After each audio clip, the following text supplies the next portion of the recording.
জৈন বন্ধুরা, আমি অপু ঘোষ। তোমরা অনেকেই কমেন্ট করেছিলে যে দাদা টি আর্মির জন্য রানিং প্রিপারেশন কিভাবে শুরু করব। তো আমরা এটা সবাই কম বেশি জানি যে টি আর্মি র্যালি আর সাধারণ যে অগ্নিবীর বলো আর্মির বলো যে র্যালি হয়, তার থেকে কিন্তু টি আর্মির কম্পিটিশনটা একটু বেশিই হয়। তার একটাই কারণ হচ্ছে এখানে বয়স সীমাটা 18 থেকে 42, এই লিমিটেশনটা একটু বেশি রয়েছে, এর জন্য কম্পিটিশনটা এখানে বেশি হয়। তো আজকে আমি এই ভিডিওতে তোমাদেরকে একটা প্র্যাকটিস সেট চার্ট মানে উইক চার্ট তোমাদেরকে দেবো। সেটা যদি তোমরা ফলো করো তাহলে তোমার টাইমিং কিন্তু 3-4 মাসের মধ্যে ইমপ্রুভ হবে।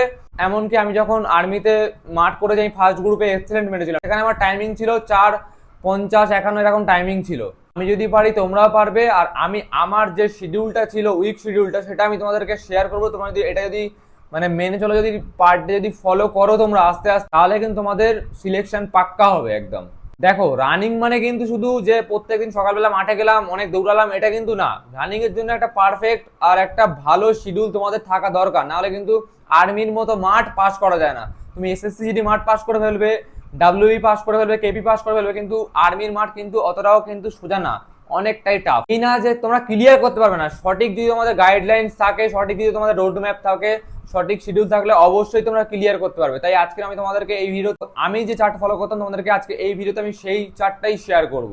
দেখো, তোমাদেরকে একটা ছোট্ট কথা বলবো, সেটা কিন্তু পুরো ভিডিওর থেকে যেটুকু আমি শিডিউল দেবো তার থেকেও বেশি ইম্পর্টেন্ট। সেটা হচ্ছে তুমি রাস্তায় প্র্যাকটিস করো আর গ্রাউন্ড, যে কোনো গ্রাউন্ডে প্র্যাকটিস করো।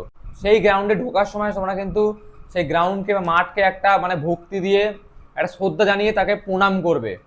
তাহলে কি হবে, তুমি চোট খাবে না। চোট খেলো তেমন চোট খাবে না। আমি সোম থেকে শনি পুরো শিডিউলটা বলবো। প্রত্যেক সপ্তাহে যদি এই শিডিউলটা ফলো করো না, দেখবে তোমাদের রানিং অনেকটাই ইমপ্রুভ হবে। তোমাদের হচ্ছে সোমবারে থাকবে লং রানিং, ইন্ডুরেন্স রানিং, যেটা করলে তোমাদের দম বাড়বে। তোমাদের মিনিমাম সোমবারে যারা নতুন করছো তারা 5 থেকে 7 কিলোমিটার প্রত্যেক সোমবারে লং রানিং করবে। আর যারা একটু পুরনো আছো ক্যান্ডিডেট, তারা কিন্তু মিনিমাম 10 কিলোমিটার রানিং করবে, সেটা রাস্তায় হোক আর বা মাঠে হোক। মাঠে হলেই ভালো, রাস্তায় হলে সিম্বন টিম্বন একটু পেন করার সম্ভাবনা থাকে যদি ভালো জুতো অ্যাফোর্ড না করতে পারো। ঠিক আছে, জুতো ভালো থাকলে সিম্বন পেন আসবে না, রাস্তায় দৌড়ালেও আসবে না। কিন্তু তোমাদের কিন্তু প্রথম দিন মানে সোমবার তোমাদের ইনডোরেন্স রানিং করতেই হবে। তোমরা 10 কিলোমিটার বা 5 কিলোমিটার যাই লং রানিং করে আসলে, আসার পরে তোমরা কি করবে, হালকা পাতলা একটু স্ট্রেচিং করবে, পিটি করবে। দৌড়ানোর কেউ পার্টনার থাকে, অল্টারনেট করে তোমরা মাসাজ করে নেবে ওই দিনটা হালকা করে, বেশি না। কাপ মাসালগুলো হালকা ঝাঁকাবে, থাই মাসাল ঝাঁকাবে, ঠিক আছে, এগুলো করবে।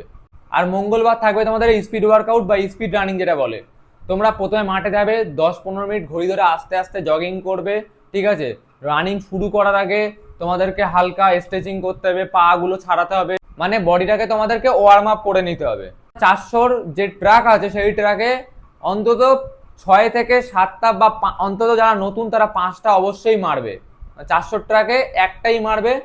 1 মিনিট 10 থেকে 1 মিনিট 15 সেকেন্ডের মধ্যে টাইম রাখার চেষ্টা করবে।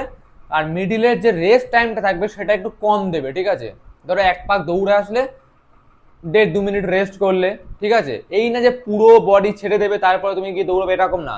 দেখছো যে আমার কষ্ট হচ্ছে, হালকা হালকা কষ্ট এখন হচ্ছে, তখন দৌড়ানো শুরু করবে।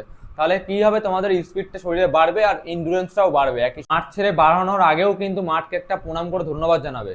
আর বুধবার হচ্ছে তোমাদেরকে পাওয়ার এক্সারসাইজ করতে হবে। পাওয়ার মানে পায়ের জোর বাড়ানোর জন্য। ঠিক আছে, পাওয়ার এক্সারসাইজ কেমন হয়, কোন যারা পাহাড়ি এলাকায় থাকো বা যাদের আশেপাশে কোনো ফ্লাইওভার আছে, রাস্তা বা একটা পাহাড়ের ঢাল আছে, সেখানে তোমরা 5 কিলোমিটার মতো দিলে বা 5 কিলোমিটার ওই ধরো ফ্লাইওভারের ওপর দিয়ে গেলে বা সিঁড়িতে প্র্যাকটিস করলে, তারপরে ওই যে ফ্রগ জাম্প, তারপরে স্কট জাম্প, এগুলো করবে, তারপরে পায়ের স্কট মারবে। মোটামুটি পাওয়ার এক্সারসাইজ তোমাদেরকে আমি আলাদা করে একটা ভিডিও করে দেবো, যে কি কি পাওয়ার এক্সারসাইজের মধ্যে কি কি ব্যায়াম আছে, সেগুলো করলে তোমাদেরকে পাওয়ার এক্সারসাইজ হবে। তা ওগুলো করলে তোমাদের পায়ের স্ট্রেংথ মানে পায়ের যে জোর ক্ষমতা, দৌড়ানোর যে ক্ষমতা আরও কিন্তু ইমপ্রুভ হবে। সেটা তোমার স্পিড রানিং এর সময় লাস্ট যে চক্কর থাকে না, সেই চক্করে তোমাদেরকে অনেকটাই হেল্প করবে যদি পাওয়ার এক্সারসাইজ তোমরা এখন থেকে ভালো করে প্র্যাকটিস করো। আর বৃহস্পতিবার তোমরা কি করবে, তোমার ধরো 400 মিটার ট্র্যাক আছে, তোমরা 200 মিটার জোরে দৌড়ালে, এমন না যে 2 পাক জোরে দৌড়ালে তোমাদের দম বেরিয়ে গেল, এরকম না। মানে একটা হালকা করে মানে স্টেপ বাড়িয়ে ছুটবে, একটু রানিং থাকবে আর স্টেপ বাড়িয়ে ছুটবে। 200 মিটার দৌড়ালে জোরে, তারপরে আর যে 200 মিটার আছে বা 100 মিটার আছে, ঠিক আছে, 300 বা 400 ট্র্যাকের কথা বলছি, 200 মিটার তোমাদের দৌড়াতে হবে। আর 100 মিটার থাকুক আর 200 মিটার থাকুক, তোমাদেরকে হালকা জগিং করবে। এরকম ভাবে তোমরা 10 থেকে 12টা সেট পুরো রাউন্ড মারবে। মানে 200 দৌড়ালে জোরে, আবার 200 হালকা হালকা একদম জগিং করবে আস্তে আস্তে, হাঁটবে না কিন্তু বা থেমে যাবে না, জগিং করতে থাকবে, আবার একটা পয়েন্টে যাবে, আবার কি করলে 200 মিটার দৌড়ালে এরকম করবে। তারপরে হালকা পাতলা এক্সারসাইজ করলে বা স্প্রিন্ট মারলে একটা বা দুটো, বডি ছাড়ার জন্য, পায়ের স্ট্রেচ হওয়ার জন্য, ঠিক আছে।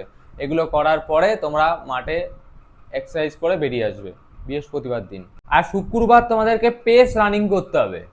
মানে 2 কিলোমিটার তোমরা দৌড়াবে না 1600 স্পিডে জোরে দৌড়াবে, না 5 কিলোমিটারের মতো আস্তে দৌড়াবে, ঠিক আছে। ওই মিডিলে যে স্পিডটা থাকবে, মানে তোমার কিন্তু দৌড়াতে কিন্তু কষ্ট হবে, যেন একটা স্পিড থাকে, একটা স্পিড মেনটেন করার চেষ্টা করবে। 2 কিলোমিটার হোক আর সে 1800 মিটার হোক, যার যেটা ক্যাপাসিটি আছে সেটা করবে। 1600 মিটার করবে না কিন্তু, 1600 মিটার থেকে 200-300 মিটার বেশি রাখবে।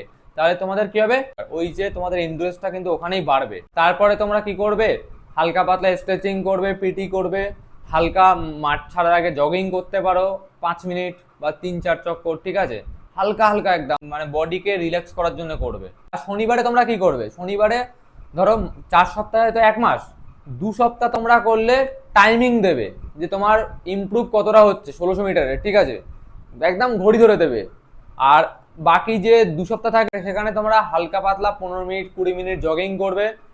বেশি জোরে দৌড়ানোর দরকার নেই, জগিং করবে। মাঠে কিন্তু তোমার এমন একটা বন্ধু থাকা অবশ্যই দরকার যে তোমাকে একদম পুরো ফুল বডি মাসাজ করে দেবে, আর তুমি ওকে ফুল বডি একদম মাসাজ করে দেবে, যাতে তোমাদের আবার পরের সপ্তাহে তোমাদের বডি যেন একদম ক্লান্ত না থাকে, রিল্যাক্স হয়ে যায়। তোমাদের রবিবার একদিন রেস্ট দিতেই হবে। এই না যে সপ্তাহে 7 দিন 7 দিন দৌড়ালে। আর কিন্তু শুধু দৌড়ালে কিন্তু হবে না, দৌড়ানোর সাথে সাথে আমাদের ডায়েটও দরকার, যেমন ভেজানো ছোলা, আখের গুড়, কাঁঠালে কলা, ঠিক আছে। এগুলো তোমাদেরকে, বাদাম ফাদামের কথা বলছি না, খেজুর, এগুলো তোমাদেরকে ডায়েটে রাখতেই হবে। আরও যদি পারো রাত্রেবেলা দুধের মধ্যে 1 চামচ হলুদ দিয়ে খেলে কিচ্ছু হয় না। যারা খেতে পারবে তাদের কিন্তু অনেকটাই ভালো হবে, গাটা ব্যথা ব্যথা থাকবে না, কিছু হবে না। একটা জিনিস মাথায় রাখবে, আর্মির র্যালি কিন্তু শুধু রানিং করলাম, দৌড়ালাম, দৌড়ালে হবে না কিন্তু, তার সাথে সাথে তোমাদেরকে মনের জোর অনেক। 1600 মিটার রানিং মানে তোমাদেরকে যতটা শরীরে জোর আছে তার থেকে 10 গুণ তোমাদেরকে মনের জোর রাখতে হবে যে আমি পারবো। আর্মি র্যালি কিন্তু এমন একটা জিনিস, তুমি মাঠে ধরো 10 জন দৌড়াও, 20 জন দৌড়াও, তোমরা ভয় পাচ্ছ না। কিন্তু আর্মি র্যালিতে গিয়ে টিএ আর্মি 300-350 ব্যাচ থাকবে, তখন ওখানে গিয়ে যদি মনের জোর হারিয়ে ফেলো, তাহলে কিন্তু তুমি যত ভালো রানিং করো না কেন, ওখানে গিয়ে আলটিমেট রেজাল্ট কিন্তু 0 হয়ে যাবে। তাই মনের জোর থাকাটা অবশ্যই দরকার, নাহলে কিন্তু ওখানে গিয়ে পুরোটাই ঘাবড়ে যাবে, ভয় পেয়ে যাবে। তাহলে কিন্তু পুরো সারা বছরের, সারা মাসের মেহনত কিন্তু বেকার হয়ে যাবে। তাই বলে দিচ্ছি, একদম মনের জোর, কনফিডেন্স লেভেল, আর্মি হতে মানে কনফিডেন্স লেভেল একদম হাই হওয়া দরকার, ঠিক আছে। আর মনের জোরটা অবশ্যই দরকার, খুব জরুরি আর্মি প্র্যাকটিস যারা করো। আর একটা কথা হচ্ছে, তোমাদের যে প্রেজেন্ট এখন 1600 মিটারের টাইমিং, সেটা কিন্তু তোমরা কমেন্টে অবশ্যই জানিয়ে যাবে। এরকম নতুন নতুন তোমরা ডিফেন্স রিলেটেড ভিডিও তোমরা এই চ্যানেলে পেয়ে যাবে। তাই ভিডিও, যদি চ্যানেলে নতুন থাকো চ্যানেলটাকে অবশ্যই সাবস্ক্রাইব করতে ভুলবে না কিন্তু। আর যদি তোমাদের কিছু জিজ্ঞাসা থাকে বা জানার থাকে, তাহলে কমেন্ট করো, বা কোনো রিলেটেড তোমরা ভিডিও চাও সেটা তোমরা কমেন্টে বলো, আমি সেই রিলেটেড তোমাদের ভিডিও বানিয়ে দেওয়ার চেষ্টা করব, ঠিক আছে। তো সুস্থ থাকো, ভালো থাকো, জয় হিন্দ, জয় ভারত।